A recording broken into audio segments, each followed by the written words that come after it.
Hallo zusammen, wie geht es euch? Oi pessoal, como vocês estão? Me ausentei semana passada, aconteceu um fato externo, alheio ao meu controle, mas que já mudou a minha vida para melhor. Eu, como vocês sabem, moro aqui na região da Avenida Paulista e aos domingos a avenida é interditada e vira uma verdadeira confusão. Eu não concordo, particularmente não concordo com isso. Acho que é uma boa oportunidade de negócios para as pessoas honestas, trabalhadoras, né? Que aproveitam, né, essa oportunidade para vender mesmo, para comercializar, para vender o que seja lá o que for, churrasquinho, sei lá, docinho, enfim. Mas o número de furtos na região quadruplicou, né? Eu acho que se o Estado não oferece segurança, fica difícil tomar uma decisão como essa, não é? E de fato houve um arrastão na Avenida Paulista, né, recentemente. Eu nunca imaginei que isso fosse acontecer nessa região. E eu não presenciei, mas eu percebi sim que havia um movimento um pouco incomum, né? As pessoas me pareciam mais eufóricas. E eu achei estranho, mas ignorei. Eu estava em um bar na Rua Augusta com alguns amigos e foi tão interessante. Eu vejo um gatinho correndo para dentro do bar. Eu estava na parte externa sentado, o gatinho bebezinho correndo para se esconder. E eu fui atrás, né? E ela se escondeu atrás de umas caixas que haviam lá, tal, e ela gritava muito. Ela estava desesperada. E eu me lembro como se fosse agora que estivesse acontecendo, aquilo realmente me mexeu comigo, sabe? Claro que eu adotei ela, né? O nome dela é Lili Safra. Apelidei ela de Lili Safra. Em homenagem, né, à multibilionária socialite brasileira, né? Para vocês terem uma ideia, a casa cujo valor era considerado mais alto até então, hoje não é mais, era o da Lili Safra, né, a esposa do dono do Banco Safra. E ela é gaúcha também. E o nome da minha gatinha então é Lili Safra, já coloquei uma correntinha nela. Ela ainda está se adaptando à casa, né? E ela é muito fofa ela, adoro ela. Muito esperta, ela hiperativa, né? Mas eu fiquei muito preocupado, isso era no sábado. No domingo, pela manhã, veja, não tinha nem o que dar para ela comer, eu não sabia o que eu vou dar para um gatinho, que eu vi que não tinha nem dentes, não tinha unhas, né? Então eu levei no veterinário para poder saber o que ela podia comer, se ela estava bem de saúde, então né, hoje ela tem uma raçãozinha especial e tudo mais.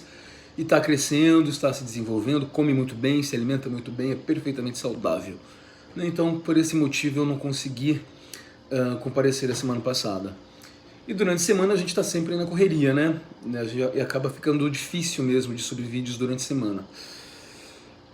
Outra coisa, outro acontecimento, já agora caminhando aqui para o nosso objetivo, foi o ocorrido no CTM, né? O Centro de Treinamento Missionário, para você que não é mormon, a sigla é CTM. E um rapaz foi assassinado, parece que ele entrou armado, uma arma branca, né? Arma branca que eu digo, uma faca, não sei se ele estava... Foi o que eu li, né? E eu soube pelo pessoal do grupo, isso não saiu na mídia e tal, e a intenção dele era atacar aquelas pessoas. Ele é mormon, é missionário retornado, segundo está sendo dito, as pessoas compartilham fotos, estou assim confiando no que elas estão dizendo. Mas existe uma campanha da organização Mormon de abafar todos os fatos que ocorrem lá dentro, né? Eles dizem que o ambiente deles é sagrado, é dedicado a Deus e tudo mais, que nada de ruim acontece lá dentro, mas acontecem coisas que acontecem em qualquer lugar do mundo, inclusive atentados como esse. E a organização Mormon tem incentivado, através de seus líderes, os membros a não compartilharem a notícia para não atrair uma mídia negativa, publicidade negativa. Isso me fez lembrar um fato. Eu gosto de trazer as minhas vivências aqui, porque ninguém pode questionar, né? O que eu vivi, né? Quando a gente fala sobre questões históricas, é possível questionar, é possível trazer, interpretar de outras formas, não é? mas a nossa história é a gente que conta. Ninguém pode contar a sua história por você. Pelo menos eu não preciso que ninguém me dê voz. Eu estava em uma terça-feira, que era o dia de jogar bola. Era um dos poucos momentos bons que haviam lá dentro, era jogar bola naquela quadra muito mal feita deles, né? Vocês sabem, eu fui atleta, né? Joguei, competi durante muitos anos, jogava handball. Então eu fui para a igreja na terça-feira. E outra coisa, a gente também não tinha muita opção, né? Pode ir, você vai nas periferias aí, ou vai para certas regiões do norte e nordeste do Brasil, as pessoas vivem situações financeiras tão complicadas que para a igreja é um passatempo, é um entretenimento, não é?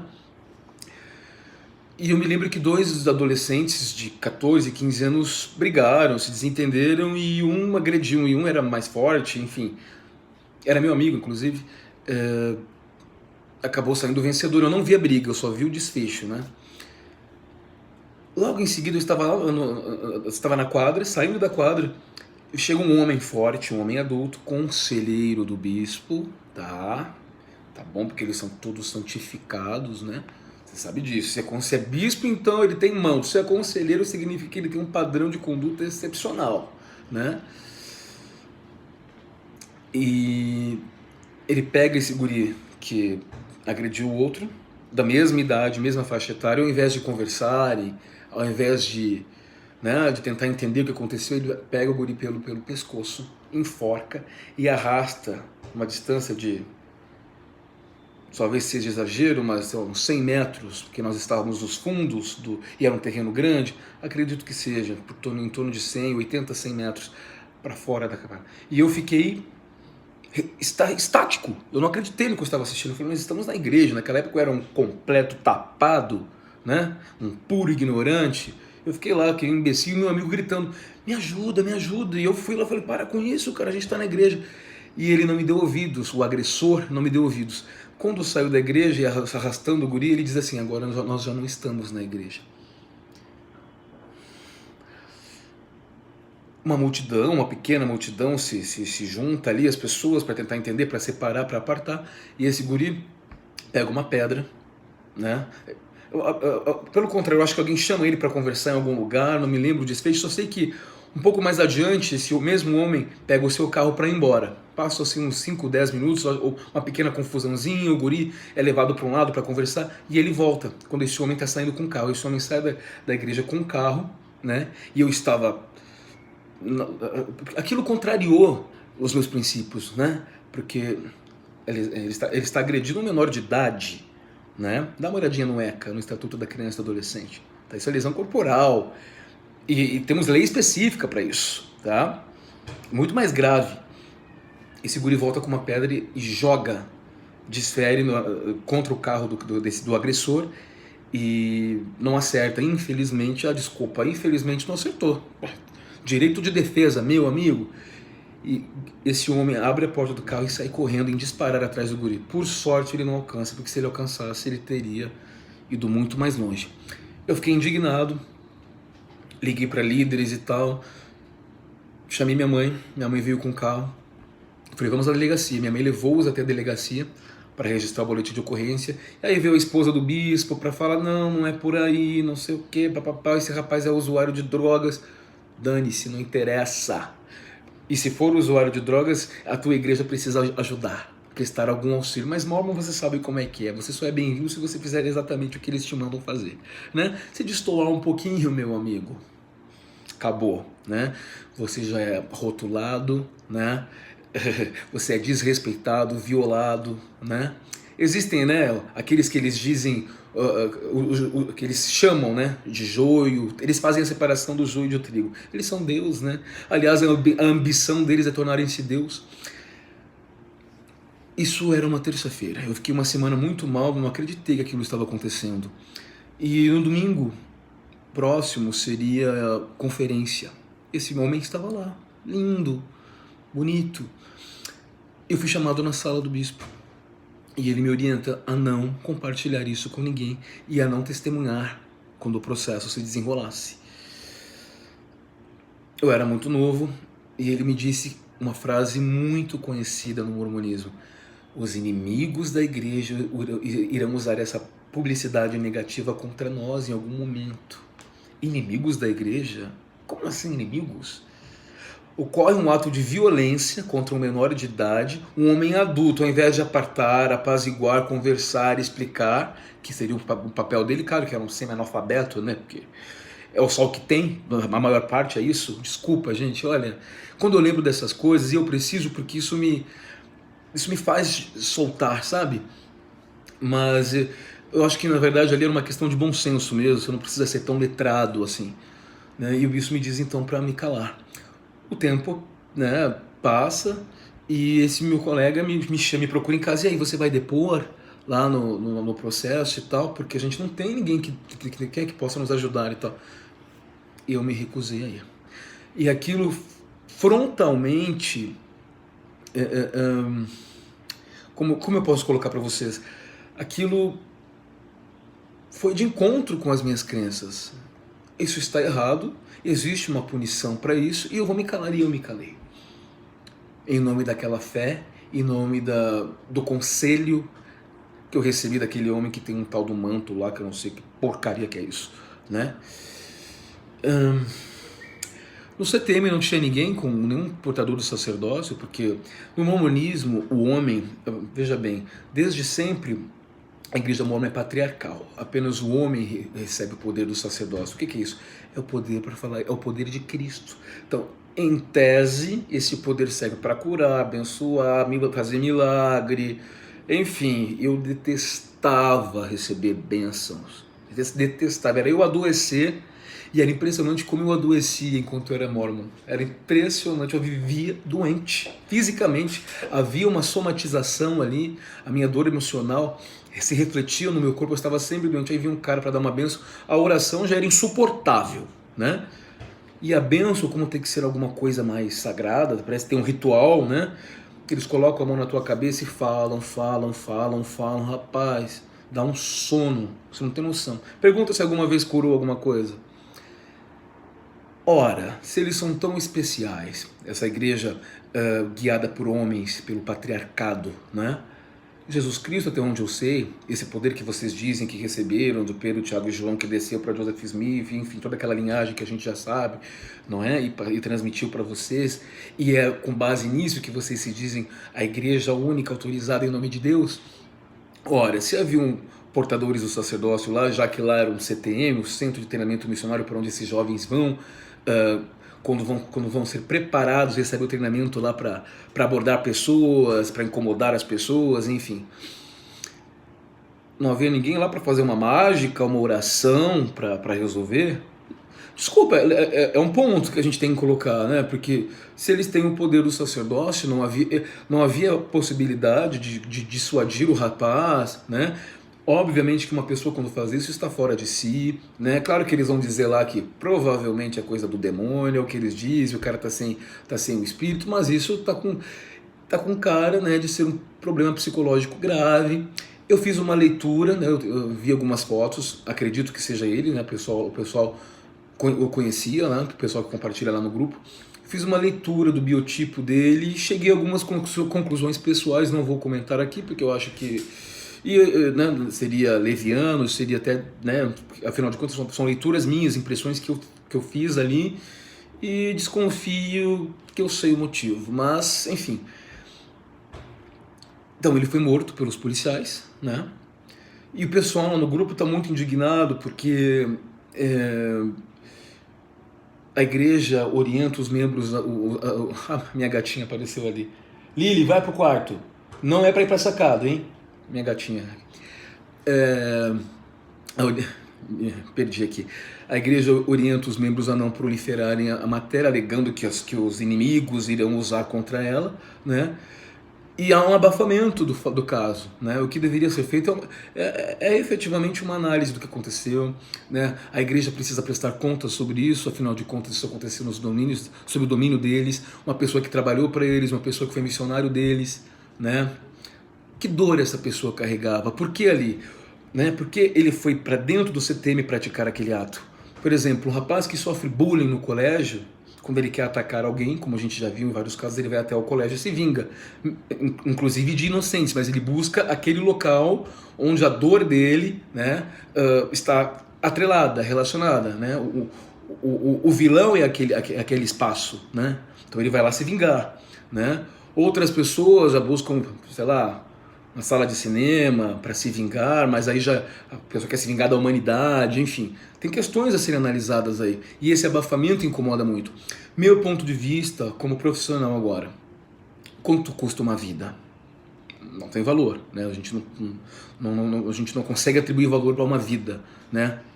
Claro que se a gente for discutir isso, há vidas que valem mais do que outras. Mas nesse caso, entre a vítima e o agressor, independentemente do que aconteceu, independentemente dos transtornos que ele tenha, se ele estava na iminência, tá, de cometer um crime que pudesse causar um dano letal a alguém, talvez a única opção ali para os policiais, para quem está encarregado ali do caso, seja, enfim, atirar, apertar o gatilho mesmo, tá? Porque aí você precisa sopesar, vale mais a vítima ou o agressor, né? Se não houver possibilidade de dialogar, se não houver possibilidade de acordo, né? Infelizmente a gente precisa decidir, e é claro que a vida da vítima tem mais valor aí. Tá? Então, eu não presenciei os fatos, não sei se houve falha na abordagem, eu não sei se... né, realmente é difícil de saber, mas com base no que a gente tem, essa é a conclusão que eu chego. E ainda mais, né, essa tendência da Igreja Mórmon a vocalizar esse discurso de serem perseguidos, os inimigos, né, eles são sempre as vítimas da situação, eles se sentem aviltados com qualquer coisa que tu diga sobre a organização deles, né? E é interessante isso, nós vamos ter um vídeo sobre isso, né? Eles são perseguidos ou eles perseguem as pessoas? Não é? Há muito tempo eu queria fazer um vídeo sobre o que nós vamos abordar hoje, que é a questão do livre-arbítrio, que é um ponto central de discussão na filosofia, na religião, não é? Na ciência, né? Até que ponto você é livre? Então você vai ver que nós vamos dialogar aqui com várias questões, né? Os mormons vocalizam muito esse discurso de que a igreja não te obriga a nada, ela te aconselha.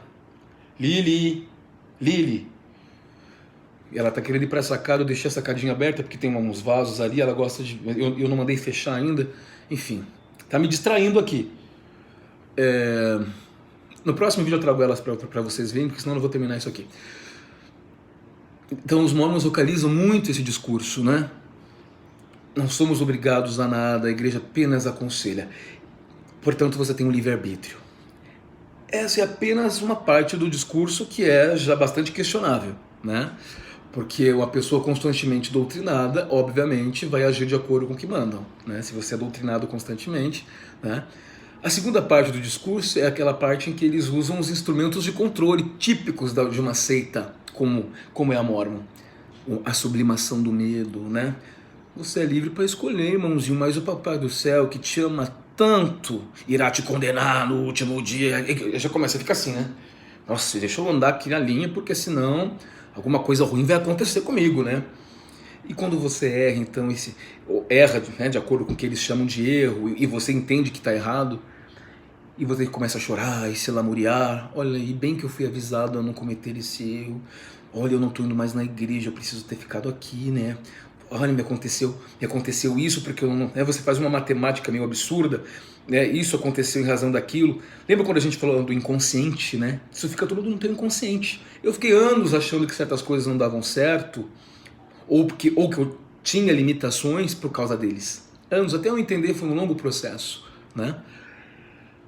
Pois é, mas será mesmo que mormons têm livre-arbítrio? Um rapaz recentemente postou um vídeo dizendo assim: eu escolhi fazer uma missão de tempo integral.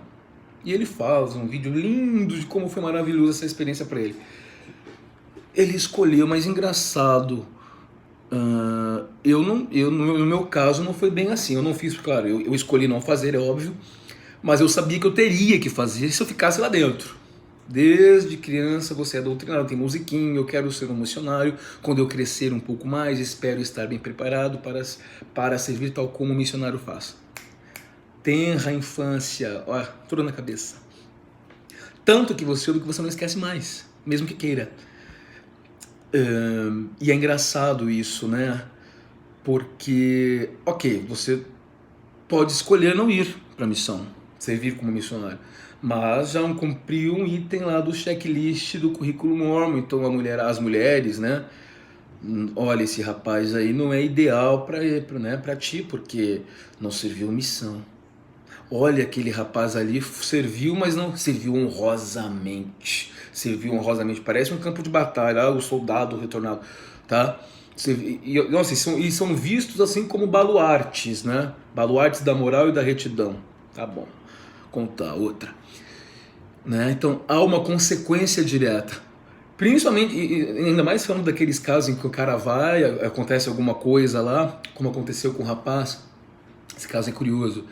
Ele foi à missão e todo mundo nós já sabíamos que ele era, né, homossexual. E definitivamente aquele ambiente seria muito complicado para ele de dividir, né, assim, de dividir mesmo, casa, quartos, né, enfim, é complicado. Imagina, se você é heterossexual, entra e te colocam lá com várias mulheres, né, ou com pessoas do sexo oposto, né, enfim, porque você que me ouve pode ser mulher também, óbvio. É claro que há uma tentação e é a mesma coisa. E aí ele foi mandado embora, é isso que dizem, né? Mandado embora antecipadamente. E foi uma coisa assim terrível na região onde ele serviu, porque diz que os missionários tinham medo dele, porque ele já tinha inclusive feito algumas investidas, né? Em alguns, é o que se conta, né? E ele voltou antecipadamente. E olha, ele foi muito julgado por isso, né? Muito julgado. A igreja mórmon não é feita para homossexuais. Não é feita para isso. Transsexual, então esquece. Tá com o diabo no corpo, vai se internar, esquece. Lili, pra cá. Droga. A próxima vez eu tranco ela no quarto. E... enfim, é complicado mesmo. E ele exerceu o livre-arbítrio dele ali? Será que era o lugar para ele ir servir como missionário, não é?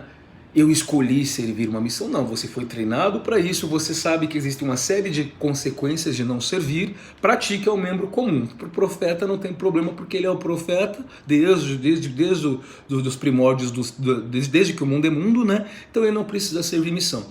Eles não justificam o porquê, a igreja Mormon simplesmente não te conta o porquê disso, né? Por que esse profeta maravilhoso, com aquela cara dele estranha, né? Tem uma sombra naquele homem.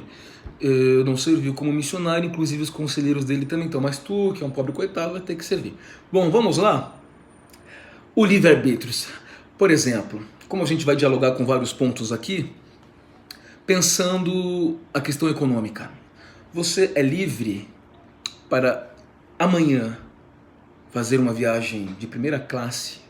Vamos lá, pega lá, viagem pela Emirates ou pela Qatar, que é fantástica, inclusive eu adoro as companhias árabes, diga-se de passagem. São excelentes, mesmo nas classes econômicas. Primeira classe para Mônaco. Quero ir para Mônaco, quero ir para o Principado de Mônaco, um dos lugares mais luxuosos do mundo. Você é livre para isso? Você é economicamente livre para isso? Ou existe um fator econômico, social que te limita e limita o teu poder de escolha? Eu não sou, eu preciso planejar, minhas viagens são todas planejadas. Aqui temos um ponto limitante do arbítrio, tá? Agora vamos aqui ouvir o que disse, por exemplo, Spinoza, Baruch Spinoza, o filósofo alemão. Deus é a natureza tem leis. O ser humano faz parte da natureza, logo o pensamento e comportamento humano também seguem leis, ou seja, são determinados. O livre-arbítrio é uma ficção. Uma decisão que tomamos agora não é fruto da sua liberdade de escolha, ela é resultado de outras coisas que aconteceram antes. Veja que nós vamos aqui, né, é complexo, porque o objetivo do vídeo não é esgotar a questão, mas enfim, é um fato, né? Por que a gente escolhe, você vai no teu armário e escolhe uma peça e não escolhe outra? Como é que é isso? É uma complexa rede de cadeias, né, inconscientes até, que te levam a uma ação. né? Olha só, depois nós vamos entrar no campo da neurociência. O livre-arbítrio é uma ficção. Uma decisão que tomamos agora não é fruto da sua liberdade de escolha, ela é resultado de outras coisas que aconteceram antes. Por exemplo, você está em uma doceria e precisa escolher entre uma fatia de torta de chocolate de morango ou de chocolate. Essa situação é resultado de uma série de situações que te levaram até a doceria, que fizeram aquela doceria estar ali, naquele lugar, naquele momento, com aquelas opções de tortas. Muitas coisas fora do teu controle aconteceram para gerar aquele momento. Veja como é complexa essa cadeia aí. Segundo Spinoza, o momento presente é resultado de momentos anteriores sobre os quais não temos qualquer poder. Acreditamos em livre-arbítrio quando ignoramos as causas dos eventos que determinaram nossas vidas. Cremos que nossos desejos, expectativas e decisões são livres, mas ocorre que nossa mente não funciona como desejamos, mas funciona de acordo com leis da natureza. Não se trata de destino, pelo menos não no sentido místico ou sobrenatural. A natureza segue uma ordem e ela é orientada por regras que fazem que as coisas aconteçam de uma forma ou de outra. Por exemplo, se chove muito forte no rio, esse rio irá transbordar. A chuva forte foi um evento que gerou um outro evento, que foi o transbordamento. O professor Clóvis de Barros Filho, um genial filósofo, eu fiz um curso com ele de Ciências Políticas na Universidade de São Paulo, faz o seguinte comentário: como eu não sei o porquê eu decido como eu decido, eu chamo isso de liberdade de escolha. Já que você não conhece os motivos, você se considera livre. Já que eu ignoro a complexa rede de casualidades que me levaram a isso. E aqui ele faz uma ponderação. Como fica então o princípio da responsabilidade? Se há uma rede complexa de fatores externos e também internos, no nosso caso seres humanos, que nos levam a escolher, como fica até que ponto eu sou responsável, né? Se eu entro ele cita esse exemplo, se eu entro num cinema e com uma metralhadora e mato 20 ou 30, eu agi de acordo, não haveria outra forma de agir no meu caso, tá entendendo? Então, há uma problemática aí, mas é interessante o raciocínio de Spinoza nesse sentido, né? Quer dizer, há sim a gente tem sim a possibilidade, veja só. Quando estamos dispostos quando estamos dispostos a refletir sobre as causas do nosso comportamento, ou seja, sobre o conjunto de relações que nos levam a agir de um determinado modo, nós podemos exercer um certo nível de controle sobre nossas ações. Afinal, os homens têm algo que um rio ou uma pedra não tem, que aqui ele chama de conatos, é um termo que ele criou, tá? o Spinoza, que significa determinação em evitar a nossa desintegração, em garantir a nossa permanência. Por exemplo, amanhã você tem que trabalhar, né? Cara, eu gosto da minha profissão, para mim isso não é nenhum problema.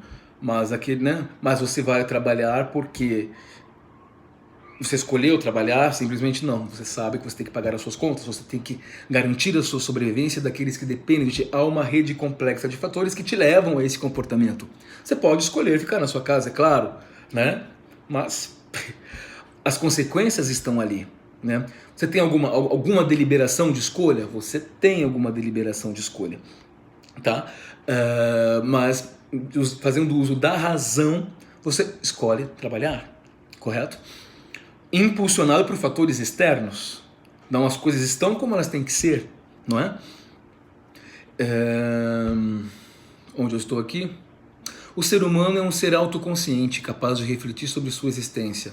Até que ponto? Lembra daquele vídeo sobre o inconsciente que a gente fez? 14% apenas das nossas ações são conscientes. Imagina como a gente escolhe sem perceber, gente. As opções, pequenas escolhas mesmo, entre o amarelo e o azul, enfim. É interessante isso.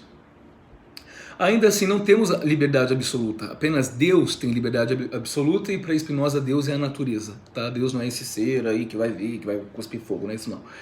Entretanto, temos a razão, e se nos esforçarmos, podemos gozar de uma liberdade limitada. Tá? Então, de novo, aqui temos mais uma limitação, né, do arbítrio.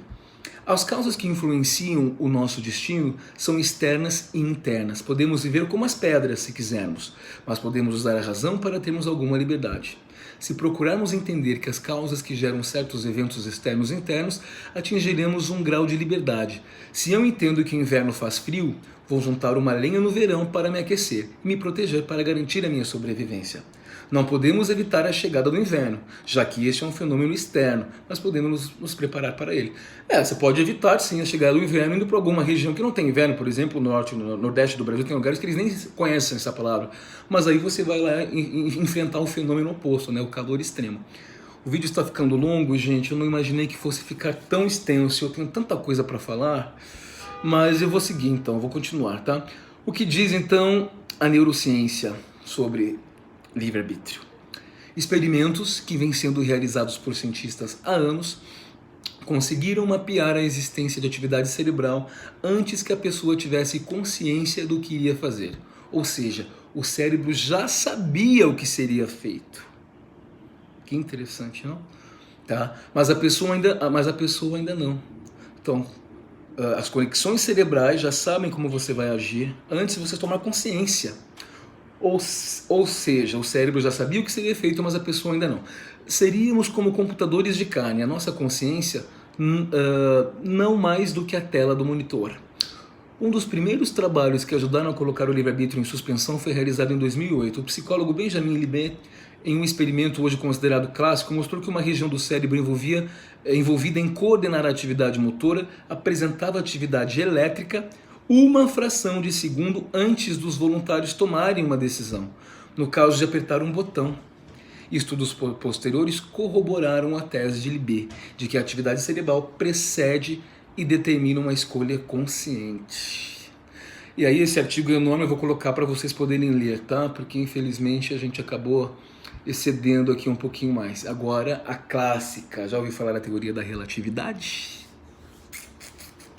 Pois é, Albert Einstein, a gente ouve falar tanto sobre esse assunto e, entretanto, a gente não sabe o poder que ela tem.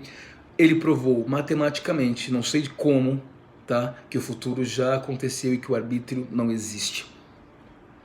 Né? E aqui na matéria eles trazem um exemplo, né, de como isso acontece e tudo mais. Eu não vou entrar porque é muito complexo mesmo, vou colocar o link aí vocês dão uma olhadinha. Mas aí tem uma indagação que ele faz assim. Se dá para dizer que o nosso futuro já aconteceu, que poder a gente tem para escolher como vai ser o dia de amanhã? Onde vai parar nosso livre-arbítrio? Segundo o universo de Albert Einstein, o genial cientista, desaparece. A teoria da relatividade não aceita a liberdade de escolha. O jeito como as nossas vidas se desdobram, do nascimento até a morte, está mesmo escrito. As escolhas que ainda vamos fazer já estão impressas no tecido da realidade. Tão impressas quanto as escolhas que a gente fez no passado. Não podemos fazer nada para mudar o destino, mas as coisas como o rosto de seus netos e o dia da sua morte estão impressas na natureza. Mas se coisas como o rosto dos seus netos e o dia da sua morte estão impressos na natureza desde sempre, seria exagero pensar que algum dia a ciência poderia usar a matemática e a física para prever isso tudo e mais, inclusive a morte, já que está tudo impresso? E aqui um cientista, né, que está trabalhando a questão diz assim, a ciência não será capaz disso. Mesmo que cada evento no futuro seja baseado numa fórmula matemática já determinada, e é o que eu acredito, não daria para a gente saber quais fórmulas são essas antes que os próprios eventos acontecessem. Tá? São matérias grandes, eu queria trabalhar melhor isso. Tem uma passagem também de Arthur Schopenhauer, onde ele fala sobre o livre-arbítrio, tá? Santo Agostinho, enfim. Uma série de outros filósofos trataram essa questão, abordaram a questão do livre-arbítrio, mas mormons são livres para escolher, né? Eles não são censurados, eles não são exortados, eles não são manipulados, né? São doutrinados cotidianamente, constantemente, ameaçados, são torturados psicologicamente, mas são livres. A igreja não obriga a nada, ela apenas aconselha. Quer um conselho? Já que essa palavra é tão suave, tão sublime para vocês, pesquisa. Vai além do que eles te colocam. Claro, né? Porque a tua liberdade de escolha também é limitada. Até a tua liberdade de pensar também é tolhida por eles. Eles já te deram todas as respostas, você está procurando mais por quê? Ciência para quê? Não serve para nada mesmo. Está tudo escrito no script Mormon. O roteiro está lá, está montado para você. A tua liberdade de pensar foi tolhida e você não se deu conta. Está adotando um comportamento de manada, como já fizemos vídeos sobre isso, e não se deu conta. Você é livre aonde?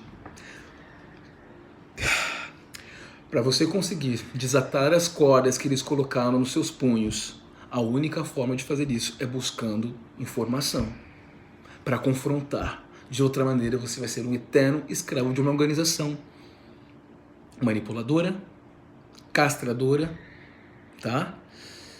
E os prejuízos a gente sabe que podem ser permanentes. Vou colocar os links lá embaixo, tá, gente? Eu realmente não previ que o vídeo fosse ficar tão longo. Eu acabei trabalhando a questão ali do ocorrido no CTM, mas, enfim, eu acho que eu posso até fazer mais um vídeo sobre isso depois pra gente abordar mais adentro mesmo. Eu acho que faltou a gente pincelar um pouco mais. Então a gente faz mais um vídeo semana que vem sobre o livre-arbítrio, continuando, porque tem muita informação interessantíssima, muitas informações muito boas de outros filósofos que concordam ou não, que discordam ou não, que corroboram. É muito interessante, tá bom? Ótimo domingo pra vocês e eu vou subir que eu quero dar uma corrida. Tchau, bis done. Tschüss.